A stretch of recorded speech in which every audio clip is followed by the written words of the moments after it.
It was 20 March in the year of the dog. I was 13 years old.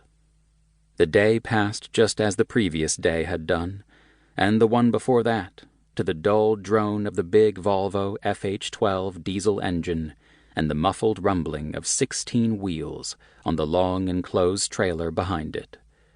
Outside, a predictable, forgettable landscape slid by.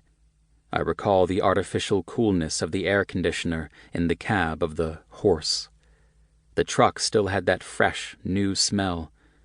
A school textbook lay open on my lap, but my thoughts were wandering. My father slowed the truck. I looked up and out. I read the white lettering against the black background of the road sign. Welcome to Coffee Fontaine.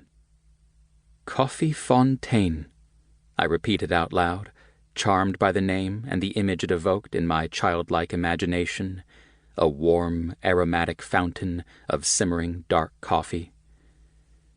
We drove slowly into town. In the near dusk of the late afternoon it seemed ghostly, bereft of life, like all the others. Weeds on the pavements, lawns thickly overgrown behind their fences. On the horizon, far behind the squat buildings of the wide main street, lightning crisscrossed in spectacular displays on a backdrop of fantastical cloud formations. The entire western rim was blooded a strange, disturbing crimson. My father pointed. "Cumulonimbus," he said, each syllable measured. "That's what you call those clouds. It comes from the Latin. Cumulus means pile, and nimbus is rain. That's what gives us thunderstorms." Cumulonimbus. I had a go at the word. He nodded, deftly turned the big truck in at the filling station, and parked.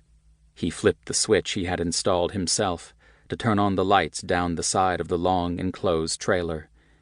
Instantly, the fuel pumps cast long shadows, like human figures. The engine off, we climbed down. We were so used to our surroundings being safe. The late summer heat beat up from the tarred forecourt. Insect shrilling filled the air. And another sound, a deeper carpet of noise. "What's that noise, Papa?" "Frogs. The Riet River is just over there." We walked back along the side of the trailer.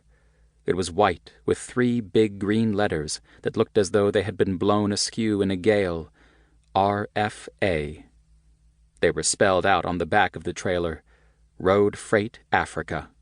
We'd found it at a truck stop just outside Potchefstroom, with the Volvo horse attached, nearly brand new, full tank and all.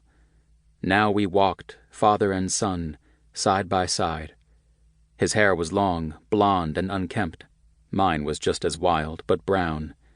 I was 13, in that no-man's land between boy and teenager, and for the moment, comfortable there. A bat swooped low over my head, through the pool of light. "How does a bat catch its prey?" my father asked. "With echoes."